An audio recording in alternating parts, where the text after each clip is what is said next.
Welcome to OhSister, where I unpack my Mormon sister missionary journals 10 years later.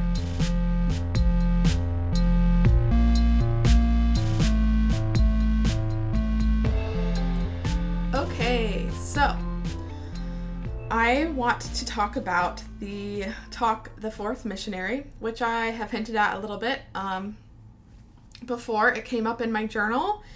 And when I was reminded of the talk's existence, I knew I needed to go through and read through it and make it an episode because it was so formative for me. And sure enough, when I was reading through it, yes, it was very formative, very powerful talk in ways that I didn't realize at the time. And basically, I realized this is a really good example of like manipulation, or you could say brainwashing, of a person through rhetoric. So I decided I want to read through it. I'm not going to read the whole thing because it's very, very long. But I have little chunks that I'm going to read, and then I'm going to use a framework to help explain what's going on. And I'm just going to jump right in. So the talk is entitled The Fourth Missionary. It was given by Lawrence E. Corbridge on June 22nd, 2002. I think if you just Google that, you can find kind of various write-ups, but the link I put in the description has it like formatted the same way that is the one that I was reading on my mission. So I wanted to have that because it has this like chart and stuff. It's got the charts and everything. And I thought that was kind of special, and to make it be like, this is the one that I was reading. So if you want to read that, somebody shared it on their Google Drive. I don't know who. So hopefully it's still accessible to you if you want to find it. But if not, if you just Google that talk, it'll definitely come up. There are other people who have it recorded online. And so here's the introduction to the talk. I will start with the paragraph that he ends with, just really quick, because I don't want to get sidetracked once we get into it. So he gives this little disclaimer at the end of the introduction. He says, "As we talk about the four kinds of missionaries, please understand that I mean no disrespect to the sisters by generally using the masculine pronoun, rather than the awkward form of he or she. These principles, of course, apply to all missionaries, regardless of gender." And so I was gonna just like, I was like, should I even bring this up? But then since I was, quoting stuff he was saying so much, and he keeps saying he all the time, and I was like, I was not a he when I was a missionary, right? I was like, this is annoying, and I just wanted to point out the lip service to inclusivity that some people may do, but still ultimately choosing the route of like, oh, I recognize that this is like not very inclusive, but it's too much work. It's too awkward for me to like do anything different. So I'm going to do it anyway. And just the fact of me saying, oh yeah, I could tell it's inclusive, somehow absolves me. And I just want to point out, no, that's not the case. And I'm going to go ahead and change when he talks about the missionary as automatically he, I'm going to go ahead and substitute the gender neutral they. And I feel like that's an acceptable thing as a reader. It feels a little bit better to me than just reading all of his he, him stuff that is supposed to be for everyone. Because that's just a thing that really bugs me. Obviously, I have a lot of... I've got a lot of stuff around assuming everyone can just be all right with being assumed that they're male, right? So that's just a thing I wanted to point out. It's just one random weird thing that he said in the talk. But anyway, with that aside, and knowing that I'm doing some small edits, even when I'm quoting him, let's jump into the introduction to the infamous The Fourth Missionary talk. Okay. Occasionally, we learn something that has a profound influence in our lives. This can be one of those times. If you understand and become the fourth missionary, it will change your life. What I have to say to you is not hard to do, but it will change your life if you apply it. I promise you that. The characteristics of the fourth missionary are among the most important things you will learn while on your mission. If you acquire these characteristics, you will be happy. You will have peace of mind. And your knowledge, capacities, and talents will expand. If you acquire the characteristics of the fourth missionary, godly virtues will become a part of you, and the service that you render will change you. If you don't understand what I have to say, or if you don't apply it, you may live a righteous life. You may do much good, and yet live in quiet frustration and discontent. The good that you do and the service that you render will do you little good. The virtues of godliness will not be incorporated into your soul. Okay, so that's his introduction. So he's got lots of big promises. So let's continue on and see if he can deliver, and if he can, what is the price of these promised blessings? So he goes on to say, for the most part, your life is yet ahead of you. What will you do with it? What will be your greatest work? I will tell you. Your greatest work, your most important creation is and will ever be you. What kind of person will you become? What personality will you have? What strengths? What knowledge? What character? What emotional state? What presence? What qualities? What virtues? What will you look like? What will you sound like? What will it be like to be around you? Who will you be? Now, part of me, when I was reading through this talk again, had to scoff a little at this bold claim, just like the ego of this guy. But really, I'm laughing with a sense of dark humor because I know from my experience that this actually works. And I wanted to learn more about it, so here we are. I found a great write-up by Angelito Maliche that I'm going to use as a sort of roadmap to understand the process. So Angelito has an article titled, How to Spot Mind Manipulation and Brainwashing Using Different Psychological Techniques. And I believe it's from March of 2025.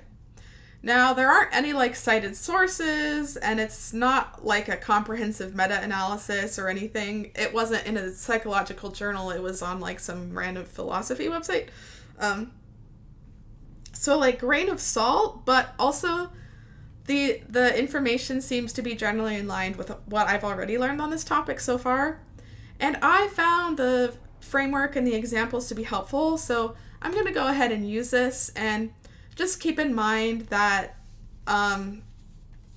there may be it might not all be 100% what current experts are saying, but it seemed right to me. So yeah. And so just so you're a little bit familiar with the ideas from the article, here's a list of the psychological techniques that the guide addresses. And of course, I'll explain them as needed as we go forward.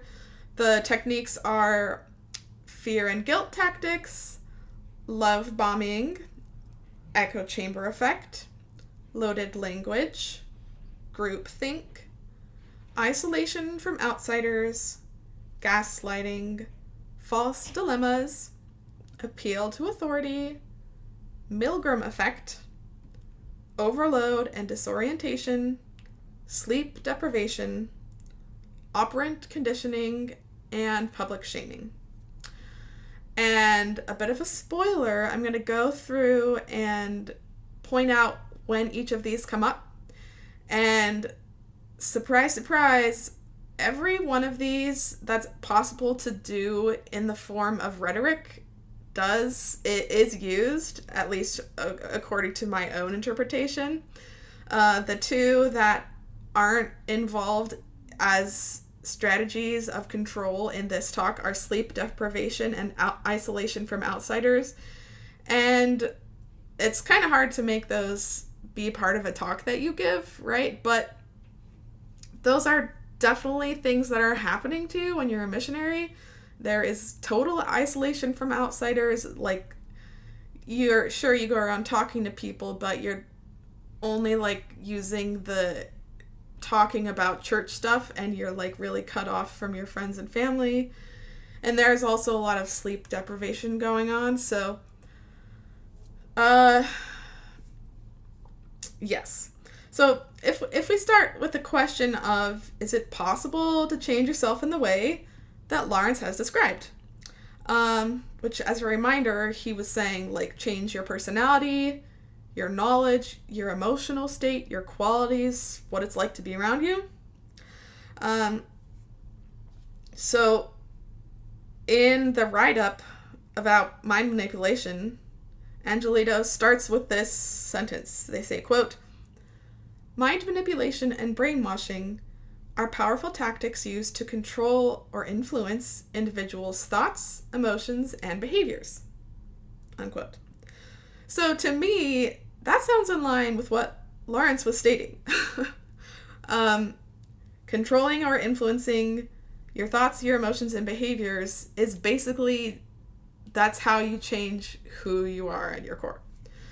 So I'll continue on with the Fourth Missionary talk. He says, there are 4 kinds of missionaries. The way of the Fourth Missionary is the only way to become more like Jesus Christ. The way of the Fourth Missionary is the only way to light, intelligence, strength, capacity, peace, contentment, grace, knowledge, power, happiness, mercy, joy, and every other good thing. So already there's a tactic of manipulation that I want to point out here. The framing of, there are 4 kinds of missionaries, and the 4th kind is the only way to every good thing, flags me as a false dilemma, which is one of the strategies. So in Angelito's guide, they have a list of how to spot the trick of false dilemma. The examples are finding statements that eliminate nuance and force extreme choices,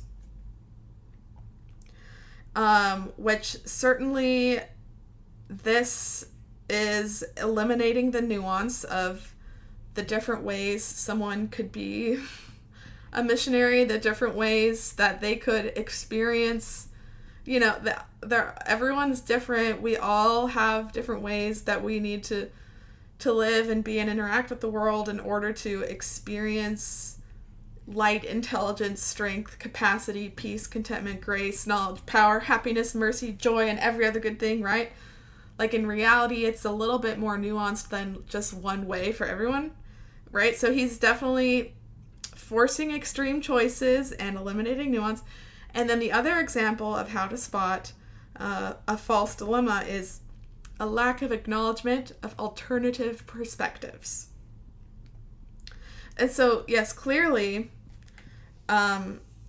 this this Lawrence guy, he is not acknowledging at all that there are definitely alternative perspectives. He's kind of speaking as an authority, which is a thing I'll talk about in a minute.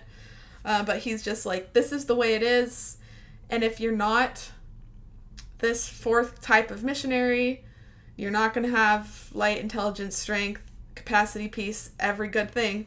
And also, if you're not, like, the flip side of that is, if you're not experiencing happiness, mercy, joy, peace, contentment, then you are not the 4th good missionary, right? So there's lots of it must be this way, and there's no other way to look at it. And if you're not happy, there is no other reason than you're not this proper type of missionary, right? So, big false dilemma, which is one of the psychological techniques used to emotionally manipulate you.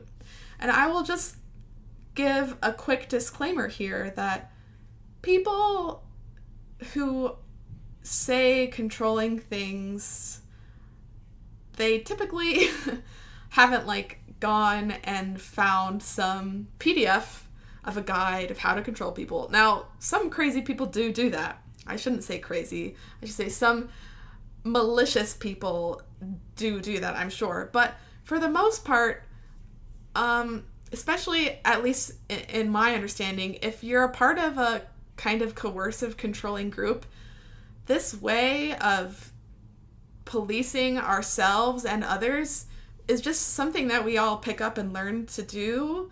So it's like a second nature, second language kind of thing. So I'm sure that when I was, if I had been as deeply involved with the church my whole life as much as he had, I could have written a talk just like this and it would have been just as manipulative, right? So I don't think he was trying to write something that would brainwash missionaries. I'm just saying that the way that the environments that they put in and the things that they told us that they had good intentions that was going to help us be saved and be good missionaries was in reality unhealthy manipulation and brainwashing. That is my thesis. Okay. So going forward, we finally get a description of what the 4 kinds of missionaries are. And I will also say his talk is so long, it's very long-winded. It's even worse than my most rambly episodes on this podcast, if I do say so myself. And I'm pretty sure he was speaking off notes, so that strikes me as ridiculous. And it seems very egotistical, but I guess I'm calling myself egotistical too. But that's okay. This is a passion project, right? Okay, so here we go. Here's a condensed explanation of missionary type number 1, the first missionary. So he always starts with characteristics and then consequences. So first, what is the missionary like? The first missionary is disobedient. The first missionary does what they want to do. That's it. Okay, and so then as a result, the first missionary is sent home or returns home at their own insistence. The good they would have otherwise done goes undone. They forego the personal development that they otherwise would have experienced. When they return, there is only shame to greet them, and the first missionary cannot have faith, not because they do not believe in God, rather because they cannot believe in themselves. They do not fit in. Inactivity or diminished activity in the church is a result. Okay, so that's what he's saying is the first type of a missionary, and it's clearly not good. Clearly he's like, this is bad. So there are many complaints I have about this, but I will contain them to this current framework of manipulation. So let's jump into that. We have threat of public shaming, aka a missionary being sent home in disgrace and literally, as he writes, being greeted with shame. We have operant conditioning, which means rewarding compliance and punishing disobedience. And the example here is pretty clear. The missionary is disobedient, and maybe even worse somehow, the missionary does what they want. And he is pointing out that that is bad, that they are not being compliant and they are being disobedient. So he's like punishment for being non-compliant, right? Then we have appeal to authority, which I almost feel like I can't really include since that's the whole way the church leadership functions. But Lawrence is saying that since this missionary is disobedient, it means they don't have faith in themselves.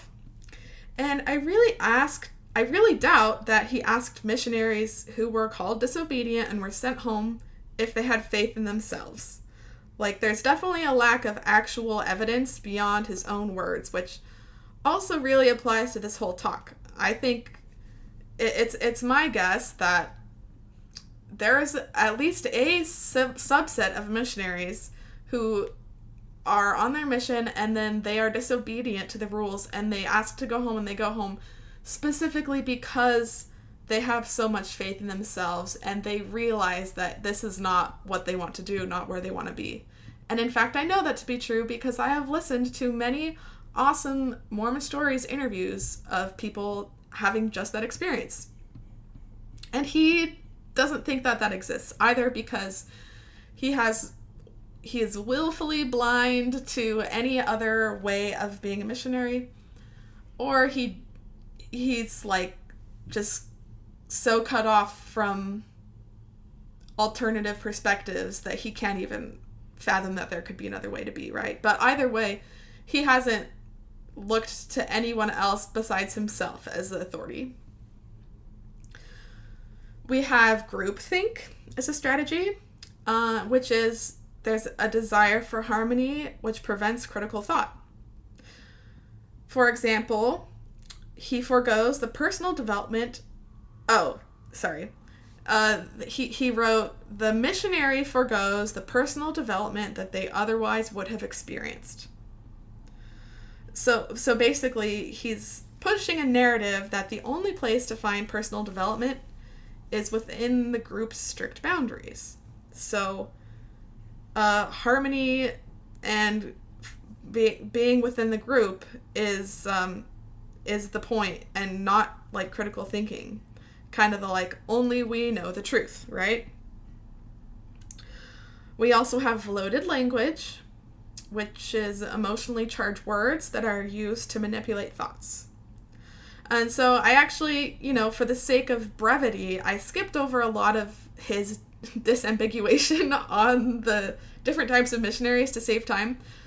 But let me just read a few of the examples of statements that he gave that provoke fear. And remind you, this is examples of loaded language, and this is what he says about if you are like the first missionary. He said, quote, "The first missionary does not complete their mission. They fail." Next. "Remember that I said to think of this life as a path on which you never stand still. As you move backward, you assimilate the qualities of Satan. The first missionary goes backward. They move in the wrong direction. They forego the light, knowledge, strength, intelligence, and virtues that would otherwise have been theirs, and instead develop the qualities of darkness."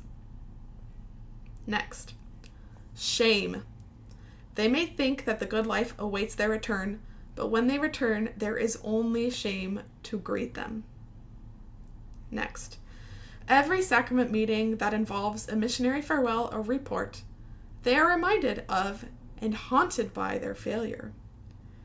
They feel like they do not measure up and that they never will." So these are some pretty strong examples of loaded language and kind of fortune-telling and predicting and projecting on the listening or reading missionaries like a terrible, horrible, like intolerable future of shame and misery, in my opinion. So let's move on to the second missionary. They have many of the same characteristics and consequences of the first, but a few are changed or added, so let me go ahead and read that. The second missionary is disobedient. They do what they want to do. They serve the entire term of their mission. Okay, so the difference is they don't quit and they aren't sent home, or they stay on their mission the whole time. Okay, so the consequences are as follows. The good they would have otherwise done goes undone. They forego the personal development that they otherwise would have experienced. And although the second missionary completes their mission, they give 2 years of their life in exchange for which they will regret. The second missionary cannot have faith. The second missionary is miserable and will always be so. They do not benefit personally from their mission.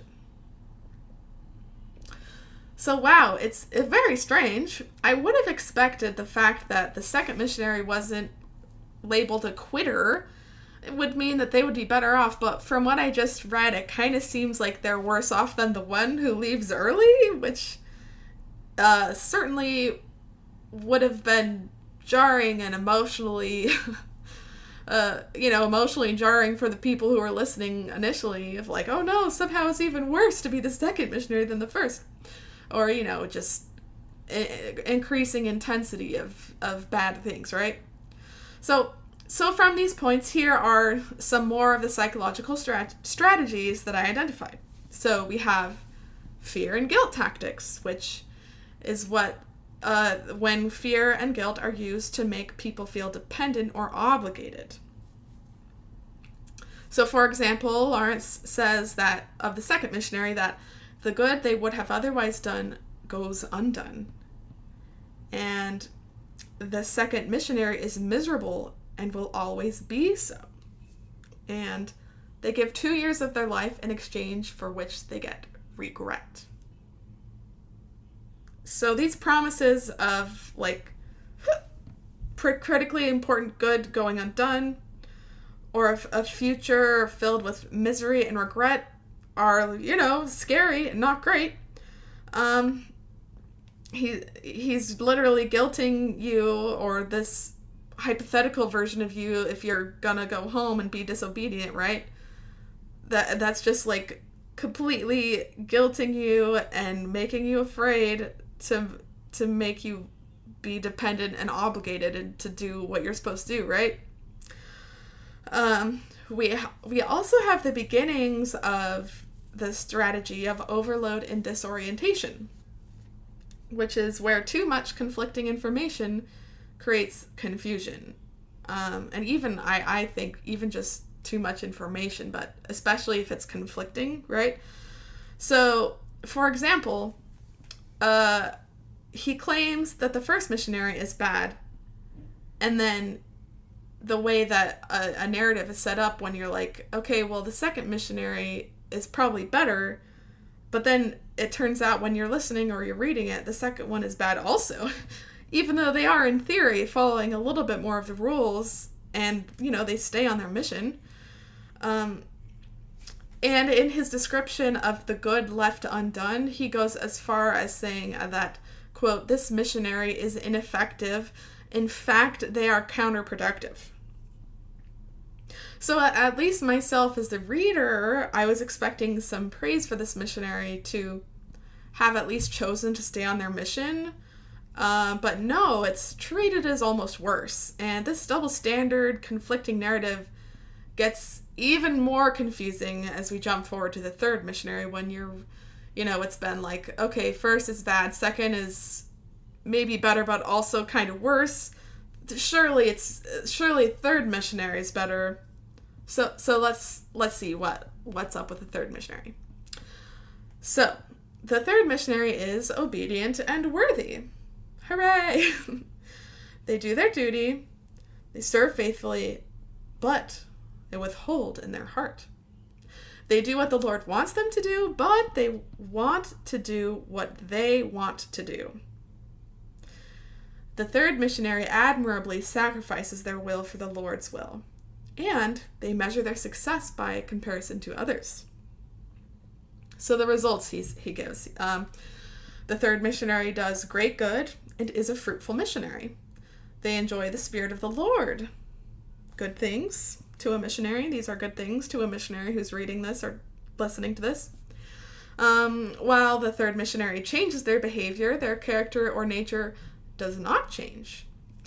And although the third missionary is obedient, they are frustrated, discontented, and at times resentful because of the internal conflict between what they want to do and what they are supposed to do. Although the third missionary does not benefit from their mission personally, they gain little.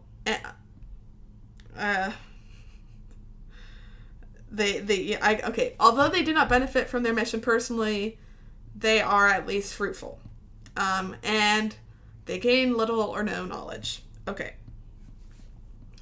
That was worded kind of confusing, sorry. Okay, so this third missionary is pretty different from how the first two were described, and they even follow so many of the White Handbook and Preach My Gospel standards. And yet, Lawrence is still dissatisfied with this missionary.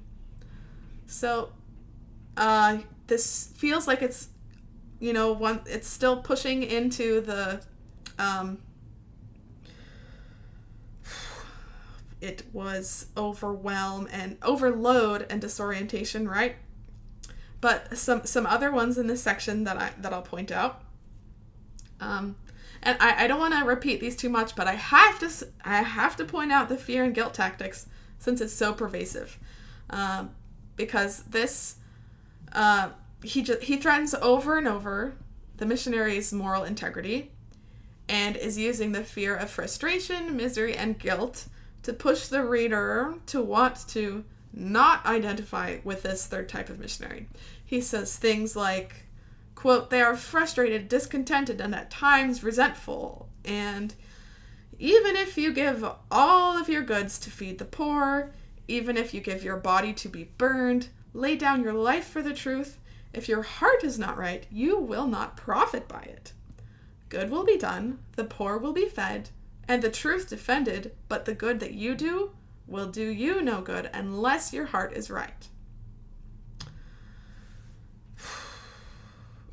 So, yeah, a lot of fear and guilt here of the missionary who is sitting either in the chapel if they're listening to this talk, or, in their own personal study desk reading this talk of like, oh my goodness, I don't want to be frustrated, discontent, and at times resentful, and that happens to me. Oh no, I need to be better. And all these threats of like, you could literally give your life for the cause, which like you are asked to do, like you covenant that you will do if you have to when you're a missionary.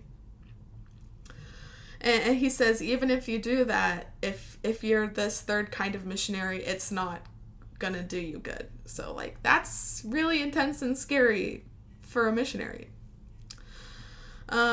We have love bombing, where he takes a moment to shower the third missionary type with praise, and simultaneously any reader who identifies with the third missionary will kind of relate and be happy and be like, oh yes, praise. But then he goes on to tear them down and control them. For example, he starts by calling this missionary obedient, faithful, and worthy, and praises them for admirably sacrificing their will to the Lord, and labels them a fruitful missionary who does great good, and says that they have the Spirit. But then he tears them down by claiming this missionary is obeying the Lord rather than changing their inherent nature to become unified with the Lord. We have the echo chamber effect, where constant exposure to the same ideas lead to unquestioning acceptance. And again, that's from these ideas are from Angelito's guide, right? But Lawrence uses this repetitive framing of like the first, the second, the third, fourth missionary. And by this point, when I was reading this talk, at least as a missionary, I was definitely not questioning anything. I had already heard how amazing and good and real this talk was. And so when I was reading it and I was at this point, and particularly in his long explanation of the third missionary's frustration, I was 100% glued in, not questioning, accepting fully everything he was saying. And that's kind of the point, right? It's just the repetition over and over. And weirdly enough, in his long explanation of why the third kind of missionary is obedient yet frustrated, he repeats the same phrases and ideas over and over for 5 pages.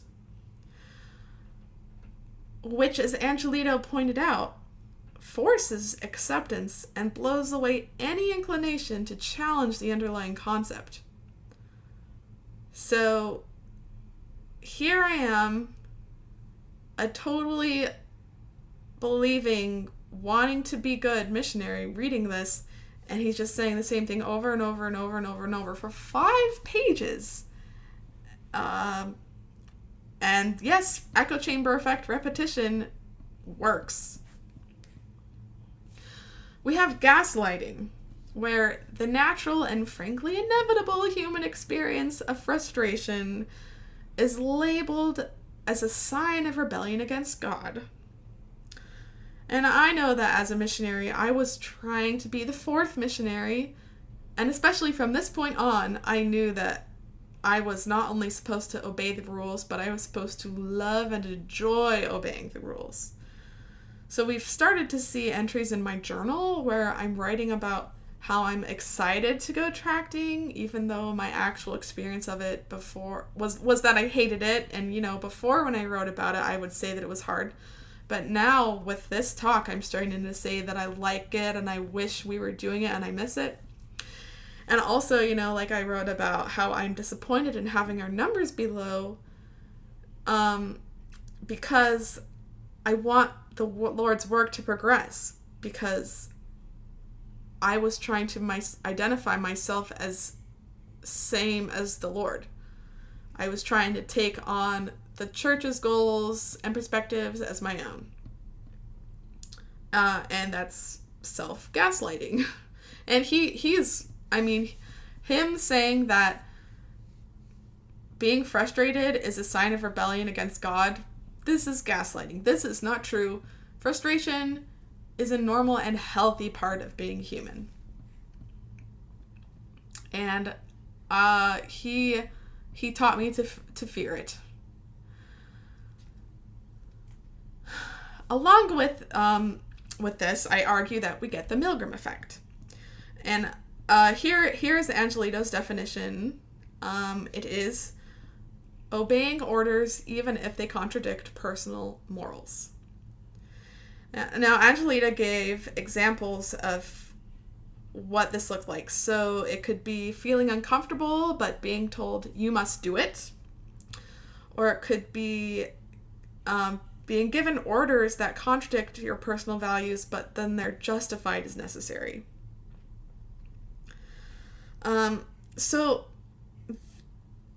Going forward, the important difference between the third and the fourth missionary type is framed as whether or not the missionary gives themselves to God.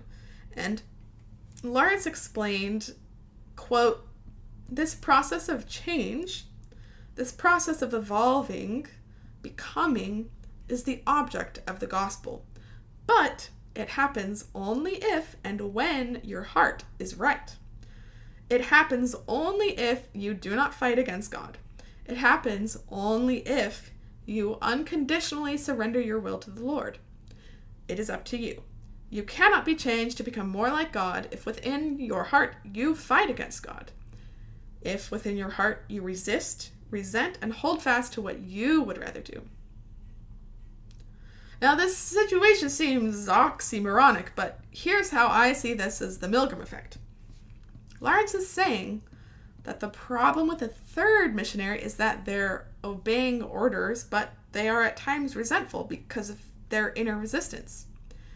And his ironic charge to the reader is to be obedient and to resist any of their own natural internal resistance at what they're being asked to do. So the order is to obey all rules with perfect joy and equanimity, fully taking on every official missionary purpose as your own, and to completely set aside any part of yourself that contradicts with any part of being a missionary, even to the point of repressing basic emotional responses that arise. And let me just read the definition of Milgram effect so you can see where I'm coming from. Obeying orders even if they contradict personal morals. So, the oxymoronic part of this is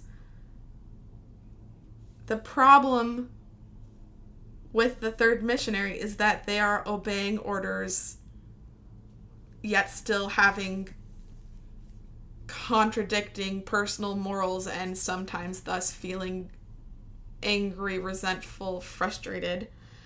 And Lawrence is saying you have to obey the orders and let go of your own personal morals, right?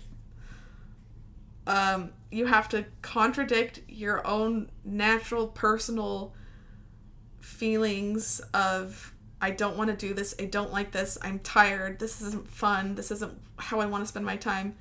You need to obey the order to push that away, let it go, and to just subsume yourself into the idea of, actually, I love this.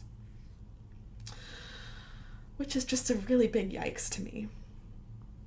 So with both courage and trepidation, I will now share with you what he has to say about the Fourth Missionary. The Fourth Missionary consecrates themselves. They forget themselves. They lose themselves. The Fourth Missionary has charity, meaning that they are content with what they have and what they are doing.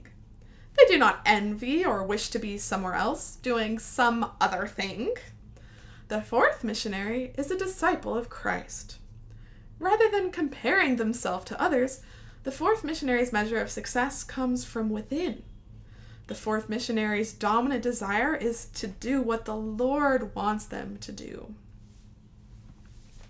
As a result, the Fourth Missionary does great good and is a fruitful missionary. They enjoy the Spirit of the Lord. The Fourth Missionary adapts their behavior to conform to the rules of the mission and to the commandments of God. But unlike the Third Missionary, the Fourth Missionary's nature, their character, is changed. Unlike the Third Missionary, the Fourth Missionary is content, happy, and from time to time experiences profound joy. And this next bit was bolded in the talk. Unlike the Third Missionary, the Fourth Missionary profits immensely from their mission. Unlike the Third, the good that the Fourth Missionary does benefits them greatly. Unlike the Third, they are changed. And he finishes with, unlike the Third Missionary, profound knowledge is given to the Fourth Missionary. This missionary is redeemed. The ultimate promise. Redemption. So reading this now, in the year 2025, strikes me as both disturbing but also really interesting, because the results of being this Fourth Missionary are actually the results of having been successfully brainwashed. There are all of these big promises, and there's so much shaming for the missionary who hasn't reached this level of disconnect from their real self, of course. But then we also get the missionaries who are successfully manipulated into truly losing themselves. And I want to dial in on this idea of losing yourself because as a Mormon, and especially as a missionary, I believed it to be a positive thing to lose myself. It's really praised, and I could look up plenty of other sources of people talking about the virtues of losing yourself. But I'll go ahead and share what Lawrence's own explanation on the topic in this talk. He said, quote, "The difference between the Third and Fourth Missionary is that the Third Missionary will kick and stroke because it is his duty, because that is what is let me start over. The difference between the Third and Fourth Missionary is that the Third Missionary will kick and stroke because it is their duty, because that is what is expected of them, and they will hate and resent it. While the Fourth Missionary will kick and stroke because they know that it is the only intelligent thing to do." I guess this is in reference to swimming, as an example. Which is funny, because missionaries are not allowed to swim, but anyway. He goes on. "Do you see that only in losing yourself may you find yourself?" And then he says, "Just give it up. Surrender your will to him, unconditionally. Withhold nothing. Turn it all over to him, all of your desires, wishes, dreams, and hopes. Be true and faithful in your head and in your heart, not just in your behavior. Trust in him. Trust him that he will make of you immeasurably more than what you will ever in all eternity make of yourself. He will create of you a masterpiece. You will create of you only a smudge. You will create an ordinary man. He will create a god.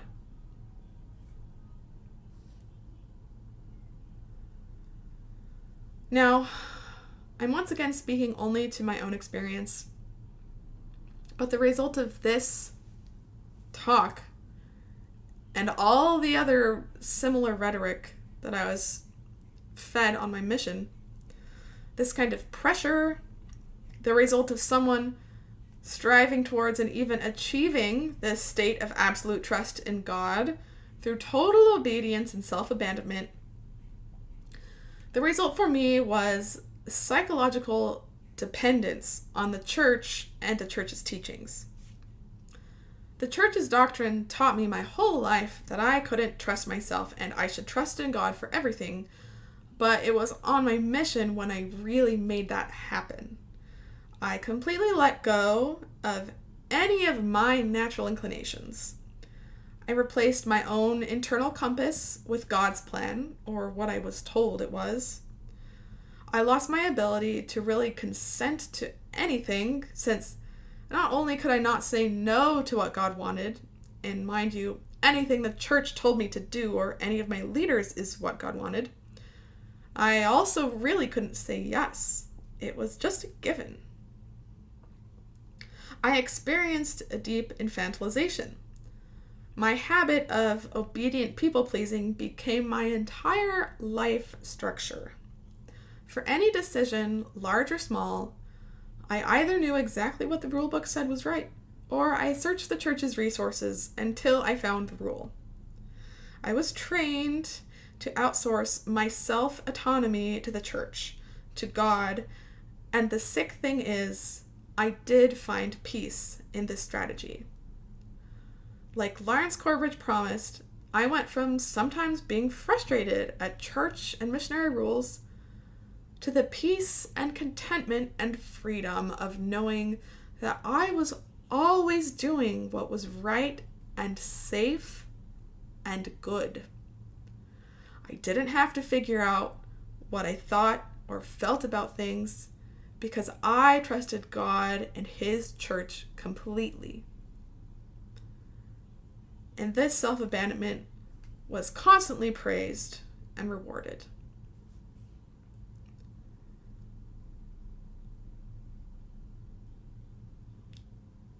And it's almost hard to even know where to go from here, besides maybe to just point out how we see time and time again how this kind of dependency on a group or an organization or even just anyone else's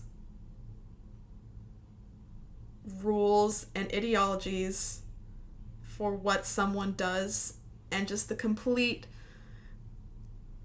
giving someone else ownership of your own moral responsibility is so dangerous, not only for the person who was losing their own self, but for the people around them. I don't know of anyone who has been a perpetrator of some horrible social violence within the last decades who's not been a part of this, who isn't at the end stage of these long strategies of psychological brainwashing and emotional manipulation. So, for your own sake and for the sake of those around you,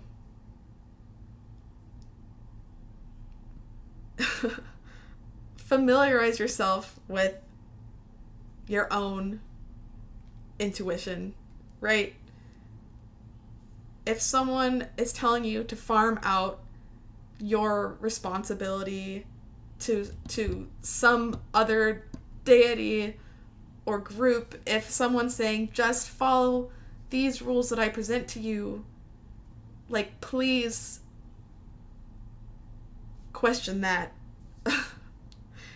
See what you really feel. See what other people have to say about the group. Because we can't keep doing this. And it's really hard to heal from these effects. Even if, I'm sure there's still things that I'm doing that I'm just being completely manipulated into doing right.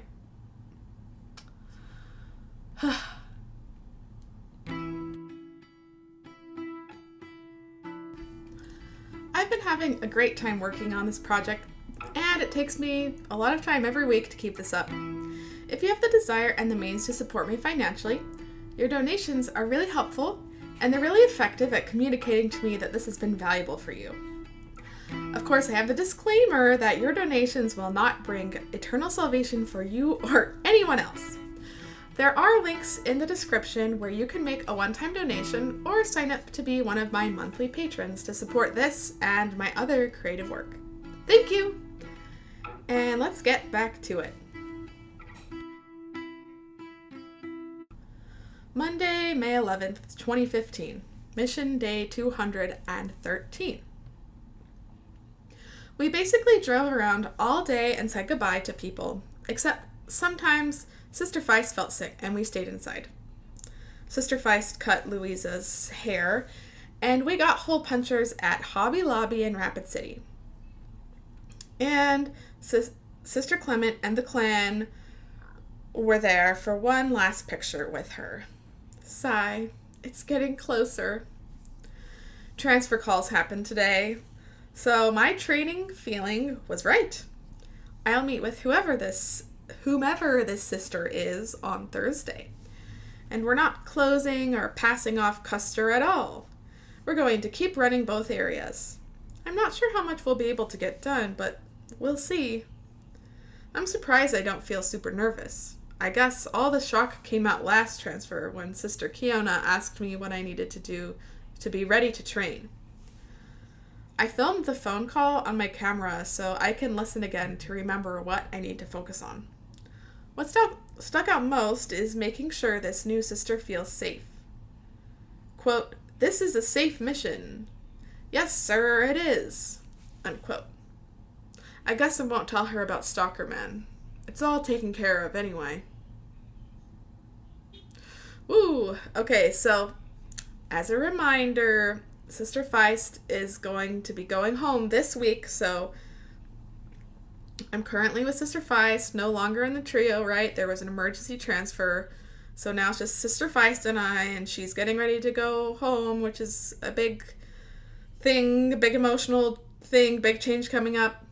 And it's funny that I write, my feeling about how I was going to train was right, because I guess I had been feeling like that could happen, but I didn't actually write it down in my journal. Like, I think I thought that I had, but I hadn't. And it just kind of goes to show how there's this sort of like, this just like, if I feel like this is going to happen and it happens, it was revelation from God and like he was preparing me and it's like this whole big thing. And then if it hadn't happened, I would just be like, I just would probably just kind of forget it, or I don't know, right? That felt fishy to me. But what I really wanted to point out was, I guess when I was listening back to the phone call from, I guess it was the mission president, President Allen, who gave me my assignment, that I was going to be a trainer. I didn't know who she was yet, but that was going to be my job. He said he was just trying to make sure that I made sure that the new sister felt safe, and he said, "This is a safe mission." And then I said, "Yes, sir, it is." Implication, and I took from that I needed to make sure she wasn't worried about feeling safe because it was already overwhelming. So I purposely decided I was going to withhold from her the information that I had filed with the police some sort of documentation. It wasn't a full restraining order, but it was like, some sort of notice thing that there was this guy who had been following us and we didn't want him to. And I was not going to tell her. So, just the insistence on prioritizing the illusion of missionaries are safe over the practicalities and the reality of what was happening feels iffy to me, and feels like that feels a little bit manipulative looking back on it. Not great leadership, I would say. And I can see like, yeah, I shouldn't go out of my way to freak out this new person.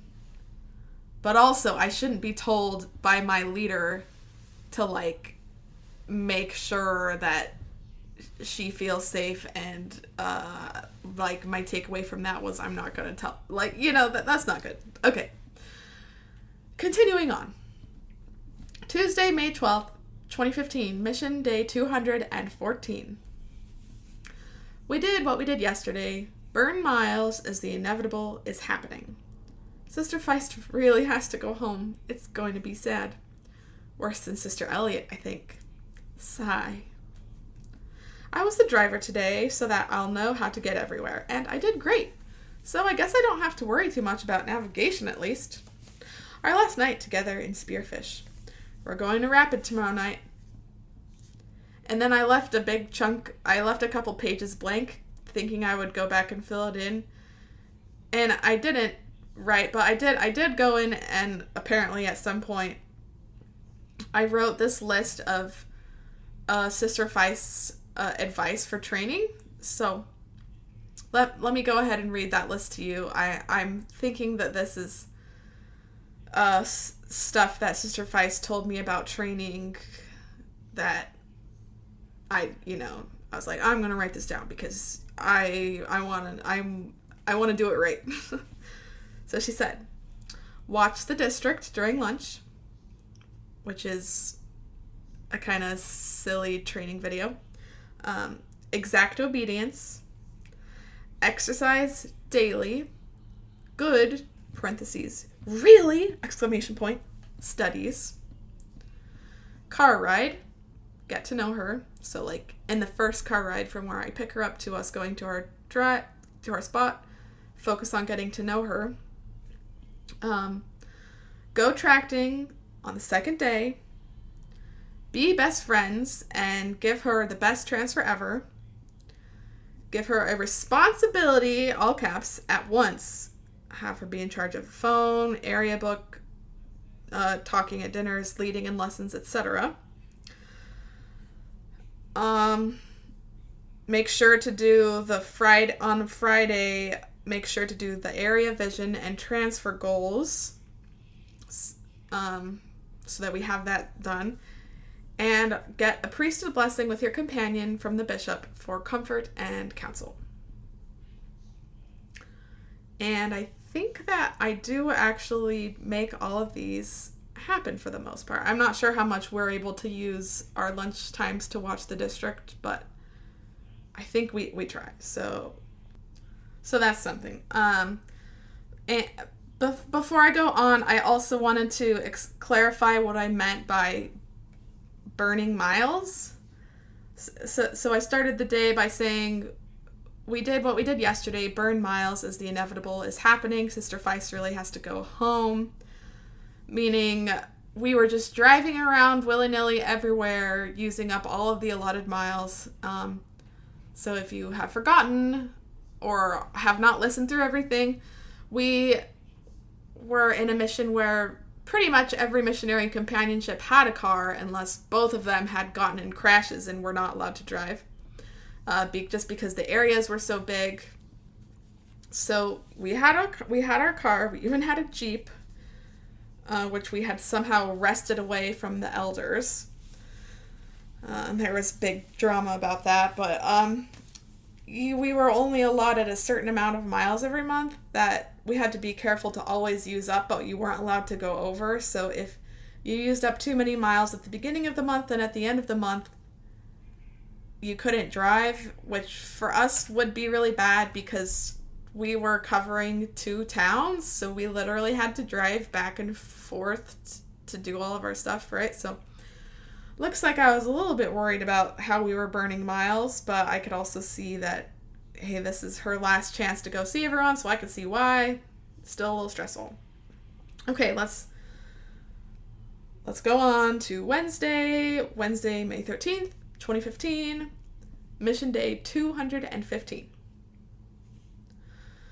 We went to every single town in our area, and then some, today. We saw Sister Segovia in Avon, Sister Calhoun in Oneida, Sister Lathrop in Pine Ridge, and in Spearfish we had lunch with Laura. We did a birthday haircut with Irene, the t-shirt lady, and Sister Feist and Grace did a skill swap. She got a haircut. She gave Grace a haircut for a set of acrylic nails. Sydney came with us to both our meal appointments, and she brought us a Daylight's Donuts breakfast. It's amazing that this day actually came. It still doesn't feel real that so many changes are tomorrow.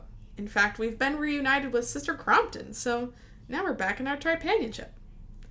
I'm excited to meet the new sister. Smiley face.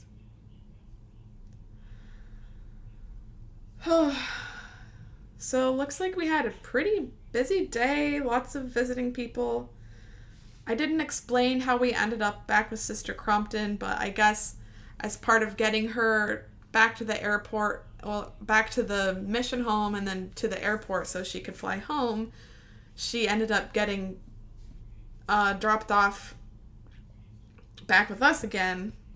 So it was back in our little trio. Kind of funny.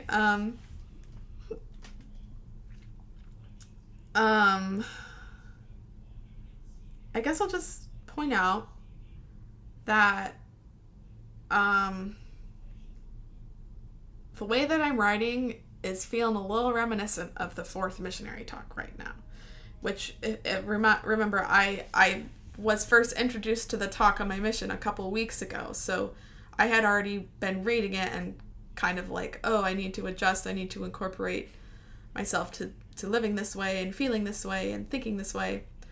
So I'm just noticing more that I'm just trying to say that I'm just trying to say, like, if we're doing what God would want and we're being obedient, like, that's good. And I'm just trying to say, like, the way that things are happening is amazing. And, like, instead of me writing about, like, oh man, this is hard, like, I'm getting ready to be in charge here, and, like, this has been a really kind of difficult transfer for me, like, emotionally, like, I'm gonna miss these sisters, but also, like, it's been a little bit hard for me, and, you know, like, that's not what I'm writing, and I'm not, like, writing about, oh my gosh, I'm gonna be in charge of training, and I'm, like, kind of nervous to I'm supposed to be the senior companion now, and it's like,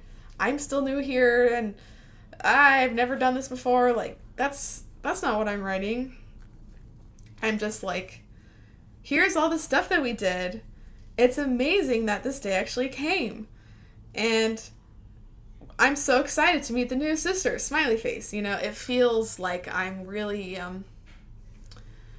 having just read the Fourth Missionary stuff, I'm like, oh, I recognize what I'm doing here. Like, I'm trying to do that. I'm practicing, like, unconditionally releasing my will and, like, taking on the Lord's as my own, and, like, being joyful to do what a missionary is supposed to do. Yeah. Okay. Thursday, May 14th, 2015. I wrote 14, but it's definitely 15. Mission Day 216. So we sent Sister Feist and Sister Crompton off at 7 a.m. We got one last district picture. Elders Parks and Schmidt and us. And then they were off. Our terrific trio was over. I was definitely holding back tears there. And then we had until 6 p.m. until the arrivals came, so I went with Sister Coolbrith, the other training sister, and we worked spearfish for the day. We got in a sweet lesson with Marvin.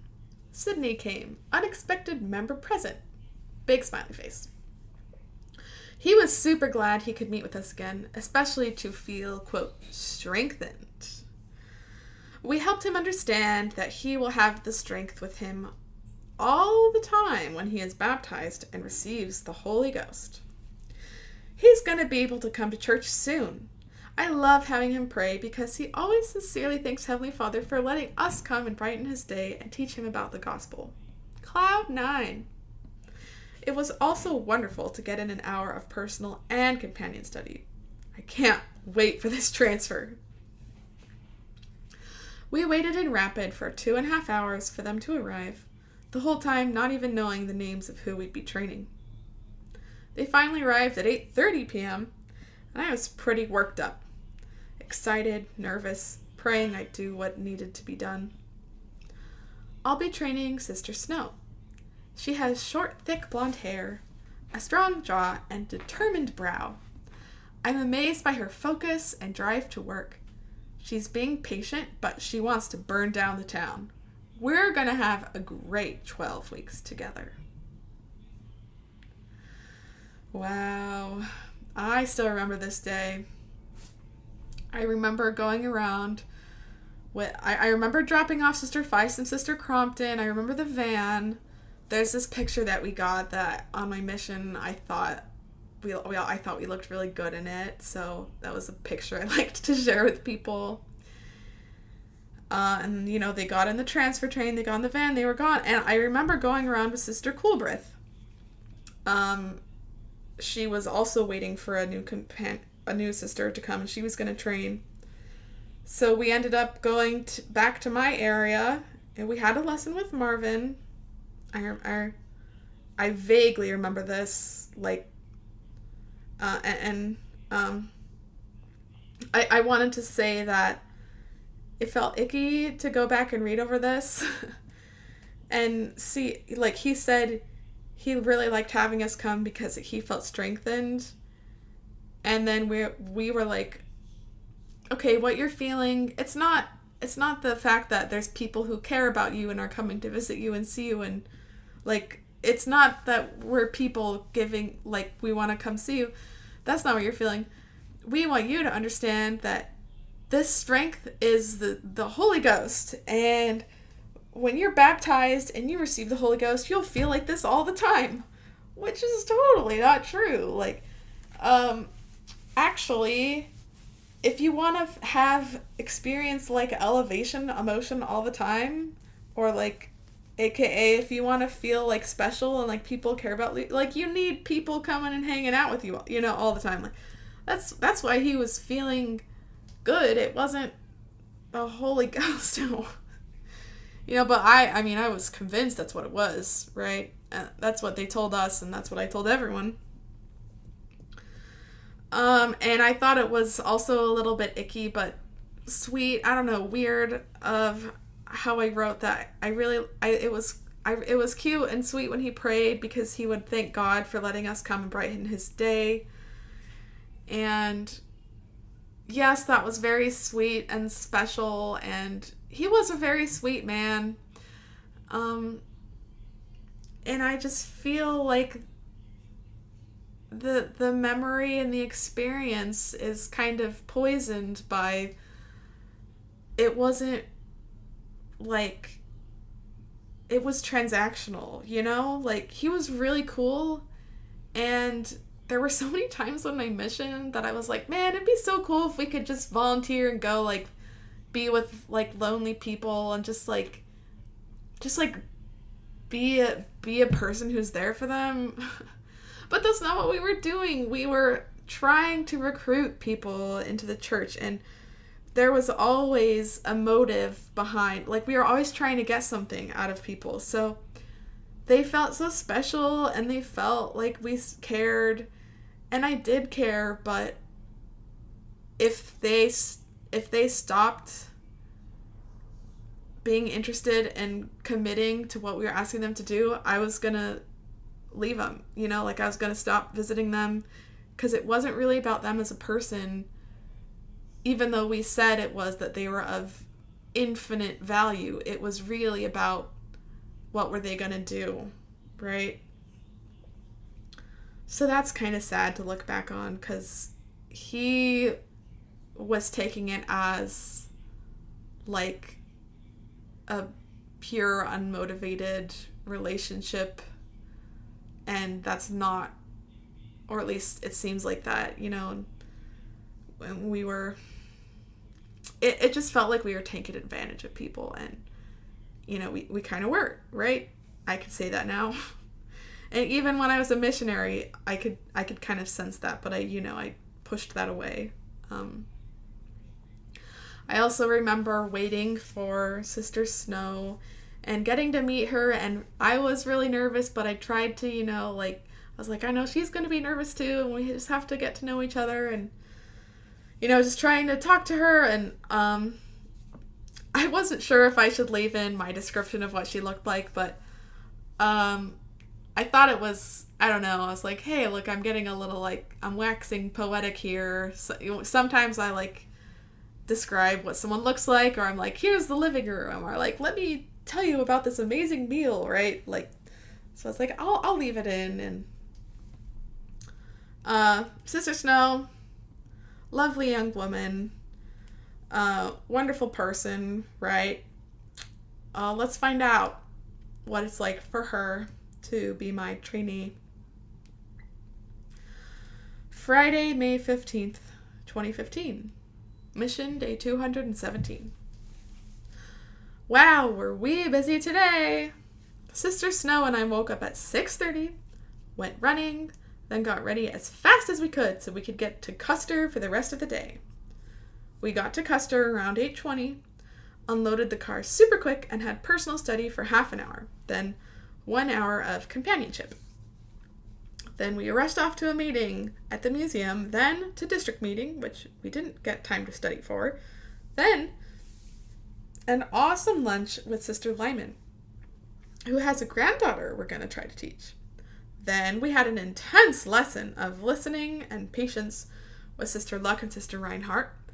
Then we ran to Walmart, contacted the cashier who we'll meet with next Wednesday, unpacked our things, learned about the area book, took a vital 20-minute break, had dinner with the Davises, and shared a sweet Jenga restoration thought. Then did 12-week. Phew, we're killing it. Wow. So yeah, big busy day. We did go to Walmart, which, you're not supposed to do if it's not P-Day, but they do give the exception that if you're a new missionary, you just got there, you need to maybe buy a coat or a blanket or food. It's okay on that one, in that one instance, to kind of break the rules. And so we did that, which I'm glad we did. I'm glad we weren't stubborn and weird like I was at the beginning of my mission, and I wouldn't go buy a quilt, right?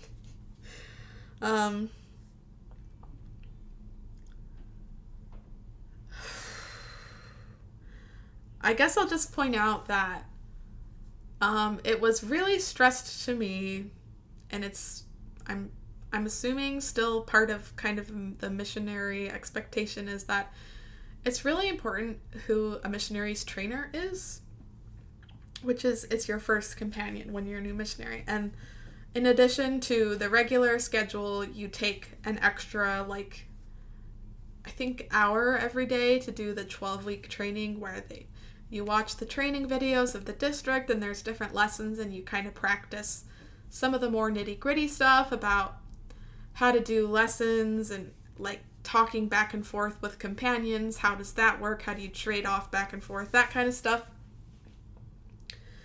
And it was just stressed that it was super important who trains someone, because if you're trained well, if you're trained to be super obedient and you learn to have lots of success and to be really trusting in God and all that, then that missionary will go on to be a great missionary. And if the trainer is lazy or disobedient or whatever, then that they kind of set up their missionary to like struggle, right? So I knew that it was super important for us to be just 100% by the book. Plus, reading stuff like the Fourth Missionary is just reinforcing how important it is to not only be by the book, but like just like love it and just be like, yeah, we love this. This is so good, right? So I just have so much enthusiasm. We are just literally running around. Yeah. There's her first day in the field, Sister Snow. Okay. Saturday, May 16th, 2015, Mission Day 218. I am so amazed by Sister Snow. She already studies for our lessons. She already talks and teaches and asks questions everywhere. She is our double phone master, because we had 2 phones. She spoke and led out in every tracting tour today. She uses Preach My Gospel principles in her teaching. She can update teaching records perfectly. She filled out the progress record, and this is only her 2nd day. I'm quickly learning that my main role as her trainer won't be to teach her how to do everything, but to provide encouragement as she undergoes the process of refinement. Wow. There was some missionary speech in there. Since we had 2 areas combined, we had 2 phones we had to deal with, and I had her, as Sister Feist recommended, I had Sister Snow being in charge of both the phones, and I was encouraging her to, I was like, hey, make sure when we go around that you like be the one to lead out, or like say when we knock, then you're the one who answers the door and says, hello, we're sister missionaries. Here's the question that we decided, what. And she was doing really great. I was very proud of her, which, just looking back on that, feels a little complicated because, I was really proud of her. I can remember feeling really proud of her, and like, I feel that now, and I'm like, yeah, she was doing a great job. And I am proud of her still for, like, the context that we were in. She was doing so well, and that was really cool for both of us. And it was really cool for her, and it was awesome. But it feels bittersweet because I'm like, I have a very different perspective of not only the rubric I was using to measure how someone was good at something, which was like doing it exactly perfectly as outlined, versus like maybe being a little bit more maybe doing stuff in a way that works better for you as an individual depending on your own needs, right? And also, like, she was a really good missionary, and I'm like, oh no, right? Because now I don't want people to be joining the church, at least not under the influence of missionaries who are just young, youthful people filled with fire and conviction and totally not telling the people they're talking to what they're actually committing to, or the real actual history of the church, etc., right? Like, it's not great.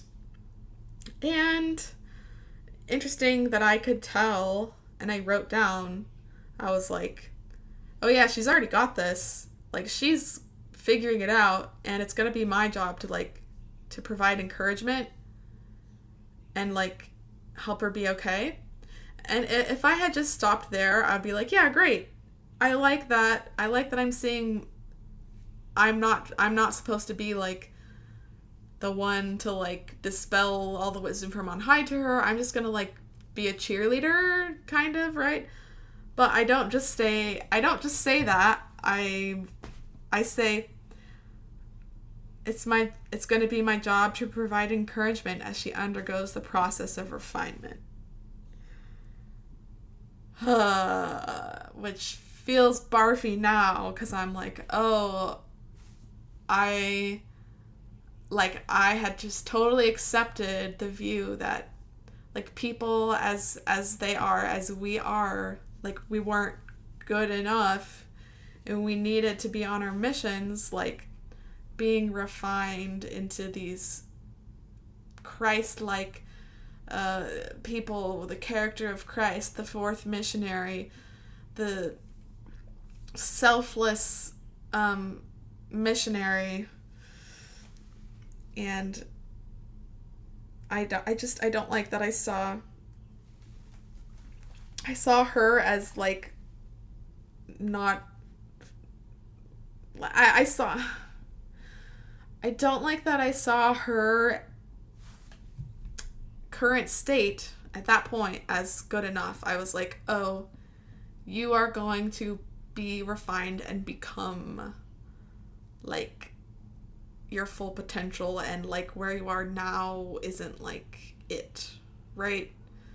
And it's kind of hard to explain this now, because just listening to my own words, I'm like, well, even now, like there's stuff I want to do, and I feel like I haven't like fully reached my potential or found like what I want to be, who I want to be, right? So like, yeah, I mean, I'm still like refining the life that I want, understanding it, but I guess when you're a missionary, there's this like linking growth and progress or whatever with like your moral value and worth.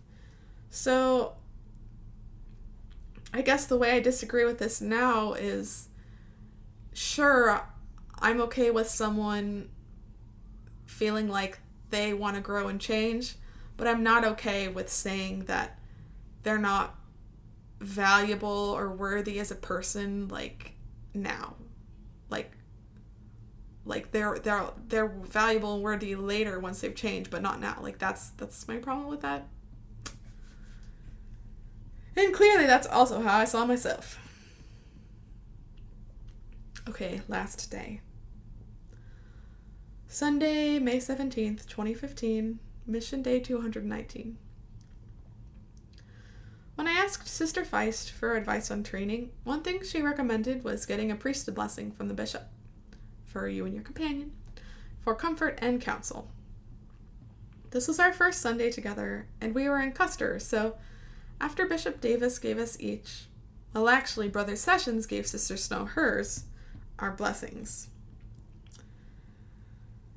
And I dutifully wrote my notes down at the apartment so I can remember everything. And then I start writing how it went, but then it just switches into me writing the actual words of the blessing. So sorry if that's confusing as I like morph into giving myself a blessing instead of just recording it. The language kind of shifts here. So here we go, me recording the blessing. My blessings always start with the statement that my Heavenly Father loves me. It did today, focusing on how he gave me his son, Jesus Christ. Jesus Christ loves me so much. He perfectly understands not only all my hard things, my struggles and pains, but also my joys. I feel love for those I'm with, for my companion, and it is Christ-like love. Focus on this love. I'm here, much in part, just to love people. People who will change as a result of that love. Don't hold any love back. Remember above all that this is the Lord's work. He will guide you with his Spirit. His timing, not mine. And it will all happen as it should. I will be blessed as I work hard. Blessings will be poured out either in the ward I'm in, at home, in my family, or in me personally. Remember prayer, scriptures, and the Spirit. These are key. All you do is directed by the Spirit. Rely on your Savior, Jesus Christ. He loves you and is there for you. Rely on the Spirit and your companion for comfort and guidance. You've been blessed with many gifts in addition to charity, some of which come with this calling. You are a very special lady, a beloved daughter of God. Many people have already had the seeds of the gospel planted in their hearts. Be patient and love them. It takes time. Continue to search for those who have yet to find the gospel. I bless you to be able to love the people in the spearfish branch and to know how to help them, as well as the Custer ward. It may seem like a big task to take care of and love both these areas, and time may seem in short supply, but you will be blessed for your efforts. Remember above all that this is the Lord's work. And then I drew some dots to denote that that was the end. I drew a little smiley face, and then I finished with, the Ikedas weren't at church today, sadly. I was impressed to make a birthday card for Pearl during personal studies, and we had the Relief Society presidency sign it, and we dropped it off before driving to Spearfish. I think that was good. The Goldsteins had us over for dinner. We were 5 minutes late since we thought we were eating at 6 o'clock. But they frankly forgave, quote from the scriptures. And their surprise guest, Brother Tully, knows of Finlinson, and we got to watch Meet the Mormons during dinner. What an awesome day. Okay, so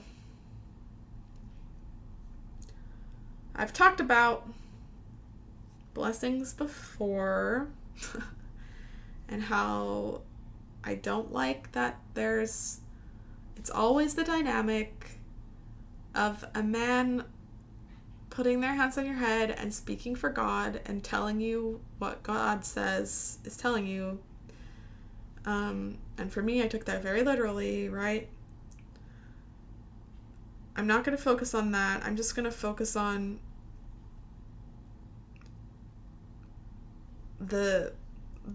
some of the messages. Okay, so there was this focus on how Jesus understands my joy, and that I feel the love that I feel is special, and I'm special, and I feel Christ-like love, and it's my job to focus on this love. And that was definitely reinforcing to me that I was like, oh, okay, I'm trying really hard to be like the Fourth Missionary.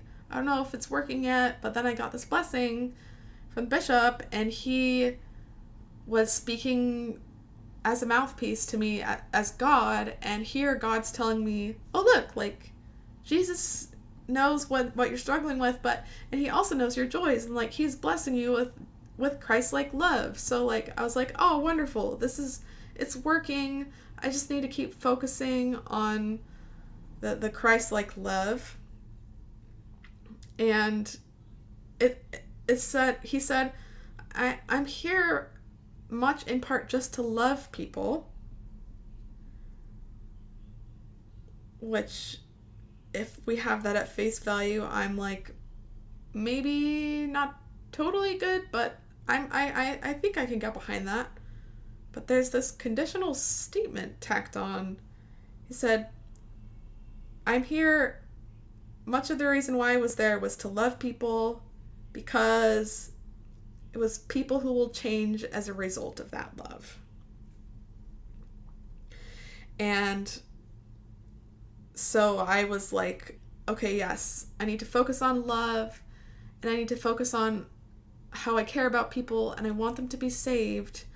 And so I'm just getting more and more ingrained that loving people is trying to get them to change. If I really love someone, then they will change because I love them. And this is the Lord's work. This will all happen with his timing, not my timing. It will all happen as it should. All I need to do is follow the Spirit, and everything that I am doing is directed by the Spirit as I'm praying, reading my scriptures, and being obedient. God is in charge, and I just need to love people and be obedient, and it will work out, right? So interesting that my mind was so on the like Fourth Missionary thing, because I was like, this really reinforces this blessing.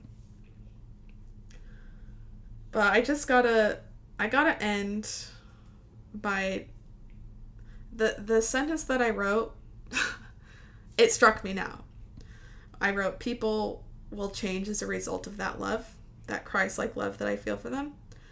Because I just did this really cool opera that I've probably already talked about because it was so good. It's based on the real life story of a real woman who was a single mom in the 80s in Arkansas, and through just some kind of random circumstances, but through the choice to kind of dig in and be there for people when the opportunity presented itself, she ended up being a major local activist to help gay men who had AIDS.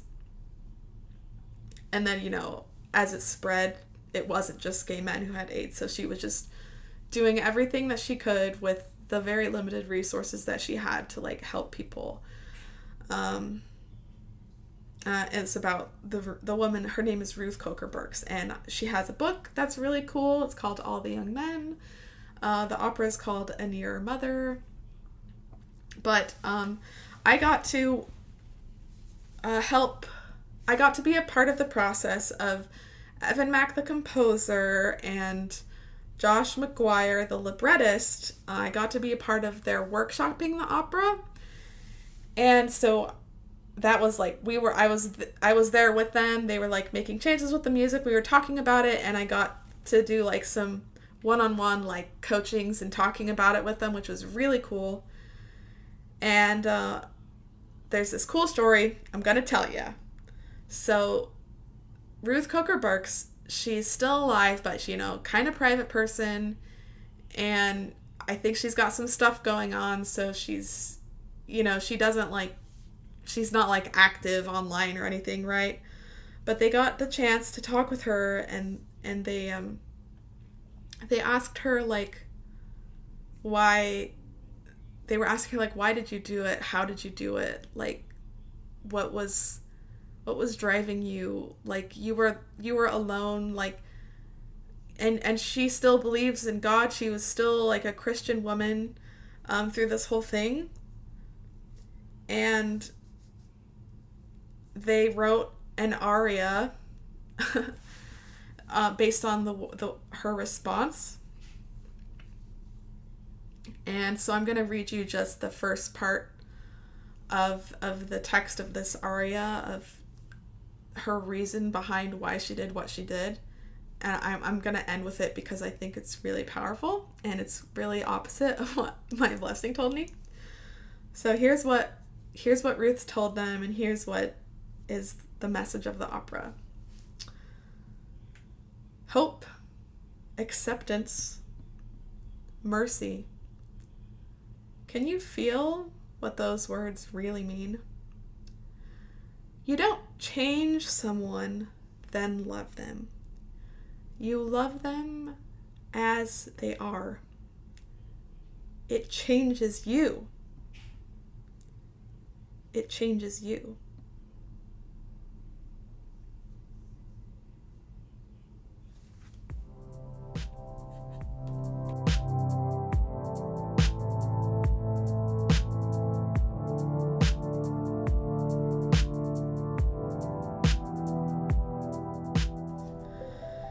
And that's my 33rd week as a Mormon Sister Missionary. Make sure to subscribe to this podcast if you want to continue following my story. Please rate and leave a review, and please share this with anyone you think would be interested. I hope you have a great week, and if you want my advice, just remember that you can love others best when you love yourself first. Bye!